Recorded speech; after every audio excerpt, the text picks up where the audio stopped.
देखो भैया, अपनी झोपड़ी में राज करना दूसरों के महलों में गुलामी करने से बेहतर है। इसलिए कहना है खुदा है तो फिक्र क्यों, और अगर नहीं है तो जिक्र क्यों। जी हाँ साथियों, यदि ये खुद में जज्बा है तो फिक्र करने की आवश्यकता क्या है। यदि उस रब पर यकीन है तो फिर डरने की जरूरत भी नहीं है। जी हाँ साथियों, तो फिलहाल एक बहुत ही प्यारा सा सजीदा सा कंटेंट आपके लिए लाए हैं। दिल थाम के बैठिएगा, बहुत कुछ स्पेशल है और बहुत ही जरूरी कंटेंट है। यदि आप जुड़ेंगे और लगेंगे तन मन धन से हमसे तो पक्की बात है कहीं ना कहीं आपका बहुत बड़ा फायदा होगा। फिलहाल साथियों, प्रशांत महासागर की कुछ महत्वपूर्ण जानकारियों से हम आपको रूबरू कराएंगे। प्रशांत महासागर नाम ही काफ़ी है। जी हाँ साथियों, जहाँ हमारे पूरे दुनिया में, पूरे विश्व में, हमारी पृथ्वी पर जहाँ कुल मिला जुला करके हमें 5 महासागरों से अवगत होना होता है, उसमें टॉप का महासागर है, चोटी का महासागर है, नंबर 1 महासागर है प्रशांत महासागर। जी हाँ साथियों, ये मैं नहीं कहता, 1520 ईस्वी में मैगलन ने इसे पार कर दिया। 1520 ईस्वी में जब मैगलन ये पार करता है तब ये इसका नाम पड़ता है प्रशांत। कौन कहता है? मैगलन। जी हाँ साथियों, स्पेशल चीजें हैं तो स्पेशल लोगों के साथ साझा करने का हमारा उद्देश्य होता है।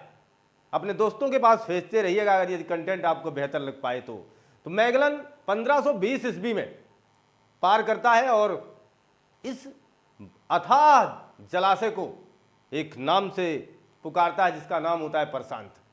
और प्रशांत इसलिए कहता है क्योंकि जब वो उसमें से तैर रहा था तो वो जल काफी शांत था, इसलिए उसने इसे प्रशांत कहा, क्योंकि प्रशांत का मतलब ही होता है शांति।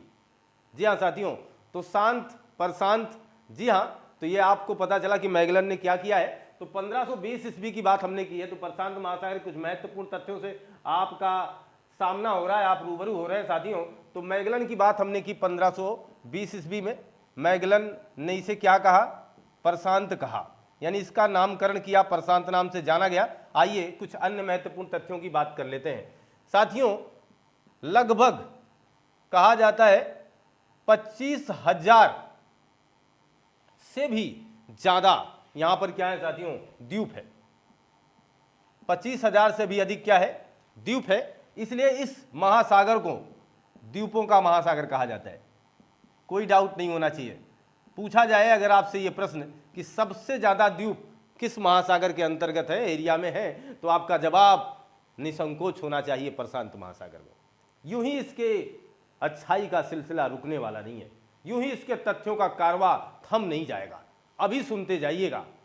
दुनिया का सबसे गहरा गड्ढा भी यही है, जिसे हम मेरियाना ट्रेंच कहते हैं। जी हाँ साथियों, मेरियाना ट्रेंच। एग्जामिनर महोदय ने कितनी बार आपसे ये प्रश्न कर दिया है। मेरियाना ट्रेंच दुनिया का सबसे बड़ा गर्त, दुनिया का सबसे गहरा गर्त कह दीजिए। दुनिया का सबसे गहरा गर्त कौन है? तो मेरियाना ट्रेंच लगभग 11 किलोमीटर साथियों। अद्भुत है।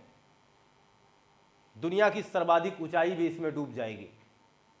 यदि हम बात करें कि दुनिया की सर्वाधिक ऊंचाई क्या है, तो आपका जवाब जरूर होगा हंसते मुस्कुराते हुए कि हमारा माउंट एवरेस्ट, जो कि हिमालय की सर्वोच्च चोटी है, यही दुनिया का सबसे ऊंचा स्थान है। आप जरा सोचो, वो इसमें डूब जाएगा, यानी इतना ज्यादा गहरा है कि माउंट एवरेस्ट भी इसमें डूब जाएगा। जी हाँ साथियों, तो मेरियाना ट्रेंच दुनिया का सबसे गहरा गड्ढा भी यही मिलने वाला है। अगर हम बात करें सर्वाधिक भूकंप अगर कहीं आता है तो प्रशांत महासागर के आसपास के क्षेत्रों में ही आता है। सर्वाधिक भूकंप आप जान सकते हैं, मैं कुछ देशों का नाम भी लेने वाला हूं और उन देशों के माध्यम से आप ये जान पाएंगे। जैसे अगर हम बात करें तो ऑस्ट्रेलिया, कनाडा, चीन, जापान, फिलीपींस, इन सभी लोगों से आप परिचित हैं, सभी देशों से आप परिचित हैं। मैक्सिको, जी हाँ साथियों, मैक्सिको, अलास्का और चिली। आप कई बार ये बात सुन चुके हैं कि ये सारे देश कहीं ना कहीं भूकंप से पीड़ित होते हैं। इनके क्षेत्रों में, इनके आसपास के एरिया में काफी भूकंप आता है। इसका कारण है क्योंकि ये प्रशांत महासागर की पेटी के अंतर्गत आते हैं, या हम ये कह दें कि ये लोग प्रशांत महासागर से सीमा बनाते हैं। दुनिया का जो सबसे बड़ा महासागर है उससे इनकी सीमा सटती है, मिलती है। अतः इनके तटों पर सर्वाधिक भूकंप इसलिए आता है, आप ये मान के चलें, क्योंकि यहां सर्वाधिक ज्वालामुखी है। सर्वाधिक ज्वालामुखी अगर बात की जाए तो किस महासागर में मिलेगी, तो सर्वाधिक ज्वालामुखी, आप बात समझ गए होंगे, जब धरती से कुछ निकलेगा ना, कोई लावा बाहर आएगा तो धरती में कुछ ना कुछ तो विचलन होगा, जिसका सीधा साधा परिणाम हम धरातल पर रहने वाले लोग झेलेंगे। जी हाँ साथियों, तो ध्यान देने की बात है कि सर्वाधिक ज्वालामुखी होने की वजह से इसे रिंग ऑफ फायर कहा जाता है। रिंग ऑफ फायर भी इसे कहा जाता है, यानी हम इसे हिंदी में अग्नि वलय कह सकते हैं। तो अग्नि वलय कहाँ मिलेगा आपको? प्रशांत महासागर में, जो प्रशांत महासागर को हमेशा चमकाता रहता है, हमेशा उज्जवल रखता है। जी हाँ साथियों, तो आप ये बात समझ चुके हो कि सर्वाधिक ज्वालामुखी आपको कहाँ मिल रही है, सर्वाधिक भूकंप कहाँ आ रहा है, इसीलिए प्रशांत महासागर को भूकंप का घर कहा जाता है। भूकंप का घर, जी हाँ साथियों, प्रशांत महासागर को भूकंप का घर क्यों कहते हैं, इस बात की जानकारी हम आप तक प्रोवाइड करा चुके हैं। देखते रहिएगा, कुछ महत्वपूर्ण चीजें मैं आपको और बताना चाहूंगा। जी हाँ साथियों, जहां हम गहरे गर्त की बात कर चुके हैं, ग्रेट बैरियर रीफ का नाम आपने सुना होगा। ग्रेट बैरियर रीफ दुनिया की सबसे बड़ी मूंगे की चट्टान। ग्रेट बैरियर रीफ आपको कहाँ मिलेगी? ऑस्ट्रेलिया के सीधे तटवर्ती इलाके पे। फिलहाल आज का जो आंकड़ा है, आज का जो वैज्ञानिक शोध है, वो बताता है कि इसका 50% हिस्सा बर्बाद हो चुका है, या उससे कहीं ज्यादा। इसका ठीक कारण कौन है? हम मनुष्य।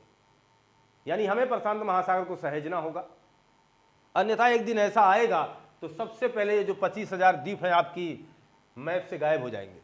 ये 25,000 द्वीप कहीं ना कहीं पलायन कर जाएंगे, इसका मतलब हुआ ये डूब जाएंगे।